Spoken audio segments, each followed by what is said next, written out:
Hi friends, welcome back to my channel. ఇప్పుడు మనం వెళ్తున్నది Kothapalli railway station వద్దకు ఫ్రెండ్స్.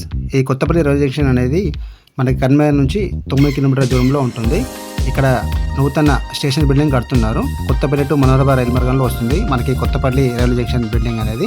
ఇప్పుడు ఇక్కడ సీసీ రోడ్ అనేది వేశారు. ఇంతకుముందు మనకి కొత్తపల్లి రైల్వే జంక్షన్ వెళ్ళడానికి రోడ్ అనేది కరెక్ట్గా ఉండకపోయేది. ఇప్పుడు సీసీ రోడ్ అనేది వేశారు. ప్రజెంట్ జరుగుతున్న పనులు స్టేషన్కు వెళ్ళే దారిని ఇక్కడ నిర్మిస్తున్నారు. అలాగే railway station building, platform works, కొత్త స్టేషన్ బిల్డింగ్ పనులు అనేవి ఇక్కడ జరుగుతున్నాయి.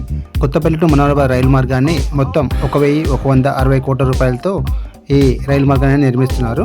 కొత్తపల్లి టు మనోహరాబాద్ ఇక్కడ నుంచి మనకి హైదరాబాద్ ట్రైన్ అనేది మొదలవబోతుంది. 6 జిల్లాల ప్రజలకు ఎంతగానో ఉపయోగకరంగా ఉండబోతుంది ఈ కొత్తపల్లి టు మనోహరాబాద్ రైలు మార్గం. భవిష్యత్తులో అత్యంత రద్దీగా మారబోతున్న మన కొత్తపల్లి రైల్వే జంక్షన్ ఇప్పుడు ఈ నిర్మాణ పనులు ఇక్కడ జరుగుతున్నాయి. త్వరలోనే మనకి కొత్తపల్లి రైల్వే జంక్షన్ అందుబాటులోకి రానుంది.